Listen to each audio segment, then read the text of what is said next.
అప్పుల బాధలు వెంటాడుతున్నాయా? అయితే 6 JVR వారి జాతిరత్నాలు ధరించండి. ప్రతి 15 minutes ఒక రేపు ఆడవాళ్ళని రేప్ చేస్తున్నప్పుడు కనీసం వాళ్ళు కూడా పుట్టింది ఒక అమ్మకే కదా, ఆవిడ కూడా ఒక ఆడదే కదా. అంటే ఇలా చేస్తే వీళ్ళు మొగతనం అని అనుకుంటున్నారు. వీధిలో తిరిగే రేబీస్ కుక్కలు ఉంటాయి చూడండి, దానికంటే హీనమైన మనుషులు. అసహ్యంగా అసభ్యంగా ఆడదాన్ని చూసినా సరే. నమస్తే, వెల్కమ్ టు అవర్ ఛానల్. ప్రస్తుతం మనతో పాటు ఉన్నారు డాక్టర్ ప్రతిమ గారు, సైకాలజిస్ట్ నుంచి. సో మేడంతో మాట్లాడి ఈ మధ్య కాలంలో జరుగుతున్నటువంటి రేప్ అటెంప్ట్స్, అంటే ప్రతి ఒక్క దగ్గర, అంటే ఈ ఫోన్ చూసినా టీవీ చూసినా ఇవే క్రైమ్ న్యూస్ అనేవి వినిపిస్తూ ఉన్నాయి. సో మేడం, మీరు వినే ఉంటారు రీసెంట్గా జరిగిన సంఘటన చల్లపల్లిలో ఒకటి, అండ్ అలానే మనకు ముషీరాబాద్ దగ్గరలో బ్రిడ్జ్ కింద ఒక అమ్మాయి శవం. సో మొత్తం డెడ్ బాడీ పైన ఒక్క డ్రెస్ కూడా లేదు, అంటే తన ఒంటి మీద నూలు పోగు లేకుండా రేప్ అటెంప్ట్ చేసి చంపారు. మరి ఎంతమంది అనేది ఇంకా బయటపడలేదు. అంటే ఇలా రేప్ చేసే వాళ్ళలో అంటే వాళ్ళ మైండ్ సెట్ ఎలా ఉంటుంది అంటారు మేడం? అంటే ఇప్పుడు ఈ విక్టిమ్లో చూసుకుంటే వాళ్ళ మైండ్ సెట్ మనం ఎలా గుర్తించవచ్చు అని అంటారు? రేప్ చేసే వాళ్ళ మైండ్ సెట్ ఏముంటుందమ్మా? యాక్చువల్గా ఇప్పుడు నేను ఒక సైకాలజిస్ట్గా మాట్లాడలేదు, ఆడదానిగా మాట్లాడాలి అని అంటే, నేను ఆడవాళ్ళని బతుకు తెరువు కోసం కష్టపడటం చూశాను, కానీ బతకాలంటేనే కష్టంగా ఉందేమో ఇంకా. రాత్రి అర్ధరాత్రి ఆడది ఒంటరిగా వెళ్ళినప్పుడు నిజంగా స్వతంత్రం వచ్చింది అని అంటారు. నేనంట పగటిపూట వాళ్ళు నిజంగా సేఫ్గా ఇంటికి వెళ్తే చాలు, అది నిజంగా స్వతంత్రం వచ్చిందని అనుకోవచ్చు. ఇది ఎంతమంది రేప్ చేశారు, ఏం చేశారు అన్నది ఇంకా అంటే మనకి బయటపడలేదు. కాకపోతే రేప్ చేసిన వ్యక్తులు ఒక్కసారి ఆలోచించండి, అంతమంది కలిసి పోనీ ఇప్పుడు లాస్ట్ టైం న్యూస్ విన్నప్పుడు 8 మంది అని అన్నారు, ఒక్కొక్కసారి ఒక్కొక్క నెంబర్ వస్తుంది. ఆడవాళ్ళని రేప్ చేస్తున్నప్పుడు కనీసం వాళ్ళు కూడా పుట్టింది ఒక అమ్మకే కదా, ఆవిడ కూడా ఒక ఆడదే కదా. కనీసం అలా చేసేటప్పుడు వాళ్ళ కన్నతల్లి గుర్తురాదమ్మ వీళ్ళకి? ఎంత సిగ్గుచేటు! అంటే వీళ్ళు మనుషులు కాదంటే ఇలా చేస్తే వీళ్ళు మొగతనం అని అనుకుంటున్నారు, కానీ నిజంగా పైచాచికత్వం అంట ఇది. వాళ్ళు వీధిలో తిరిగే రేబీస్ కుక్కలు ఉంటాయి చూడండి, దానికంటే హీనమైన మనుషులు వీళ్ళు. అదే మేడం, అంటే ఆడదానికి ఇష్టం లేకుండా భర్త ఒంటి మీద చేయి వేసినా సరే తీసుకోలేదు. భర్త ఒంటి మీద చెయ్యేస్తే కాదమ్మా, అసహ్యంగా అసభ్యంగా ఆడదాన్ని చూసినా సరే అది తప్పే అవుతుంది. సో నీకెంత ధైర్యం ఉంటే ఆ అమ్మాయి ఎవరో ఆవిడ ఇప్పుడు ఆమె గురించి 100 సార్లు చెప్తున్నారు. ఇప్పుడు మన దేశంలో ఎలా ఉంటుందంటే అమ్మా, ఒక ఆడదానికి రేప్ అయితే ఒక 1 month దాకా అదొక పెద్ద హైలైట్ న్యూస్ లాగా. మీకు రివ్యూస్ కావాలి ఏంటి, అడ్వకేట్స్ కి కేసులు కావాలి, అండ్ దెన్ జనాలకి న్యూస్లు కావాలి. నిజంగా బలైపోతుంది ఎవరు? విక్టిమ్ బలైపోతుంది. సో ఇవన్నీ ఒక అడ్వాంటేజ్ కింద తీసుకుని చెప్తున్నారా? నిజంగా న్యాయం చేయాలి ఆ అమ్మాయికి, అసలు ఇలాంటి అన్యాయాలు అరికట్టడానికి మనం చెప్తున్నామా? ఇవన్నీ న్యూస్లు దేనికి వస్తున్నాయి? పోనీ అలా దాని తర్వాత సైకాలజిస్టులు, తర్వాత వీళ్ళు వాళ్ళు అందరు కలిసి చర్చిస్తారు, 1 నెల మళ్ళీ వాళ్ళని తీసుకెళ్తారు, జైల్లో పెడతారు. దాని తర్వాత అసలు న్యూస్ ఏ ఉండదు, ఫరారైపోతారు బెయిల్లో. అసలు విచ్చలవిడిగా వీళ్ళకి లైసెన్స్ ఇస్తున్నాము రేప్ చేయటానికి, కరెక్ట్? వీళ్ళకి లైసెన్స్ ఇస్తున్నాము, వీళ్ళకి ప్రొటెక్షన్ ఇస్తున్నాము, వీళ్ళకి ధైర్యాన్ని కూడా ఇస్తున్నాము. ఇదన్నీ ఒక 1 month 2 months ఆడే డ్రామా. మీరు పాపులర్ అయిన తర్వాత దాని తర్వాత you are relieved. What are we conveying actually? అంటే పబ్లిక్లో ఏం తీసుకెళ్తున్నాము? అసలు ఇలా జరగకుండా ఎలా కాపాడుకోవాలి మన దేశాన్ని?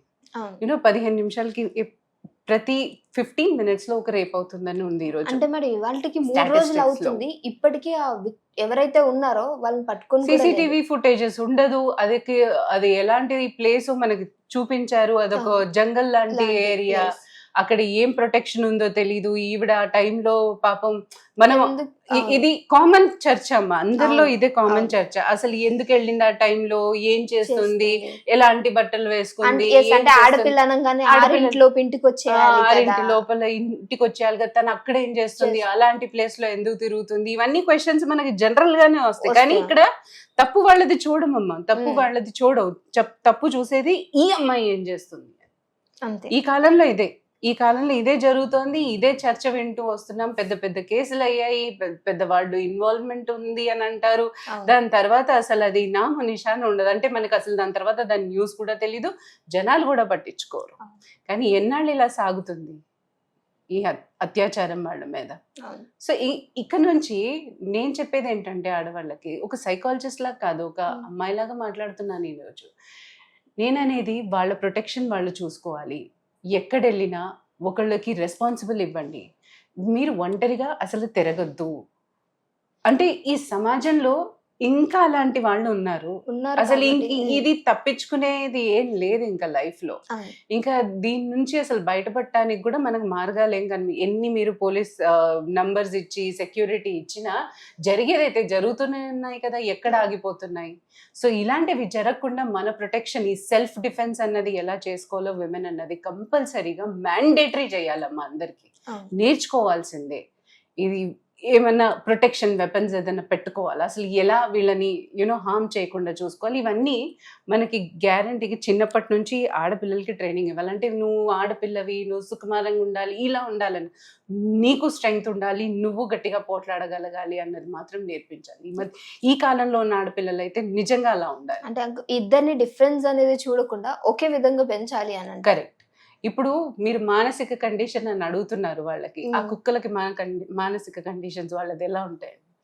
తాగొచ్చి ఉండుంటారో, లేక డ్రగ్స్ వేసుకుని ఉండుంటారో, అసలు ఎలాంటి సిచ్యువేషన్లో ఆ అమ్మాయిని రేప్ చేశారో ఆ విధవలు తెలీదు.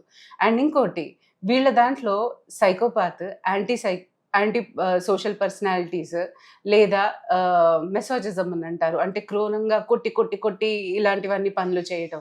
సో ఇలాంటి మనస్తత్వాలు ఉన్న మనుషులు ఇలాంటి వాటికి ఈజీగా పడిపోతారు. అందులో సబ్స్టెన్స్ అబ్యూజ్, లేకపోతే వాళ్ళు ఏదైనా బాగా తాగి ఉన్న వాళ్ళైతే ఎలాగో వాళ్ళకి మతిస్థిమితం ఉండదు కాబట్టి, సో ఆ టైంలో ఇలాంటి పనులు చేసే ఛాన్సెస్ అయితే ఉంటాయి. సో వాళ్ళు ఎక్కడ ఉంటారో, ఎలాంటి సిచ్యువేషన్స్లో మనం ఎదుర్కోవాల్సి వస్తుందో మనకి తెలీదు.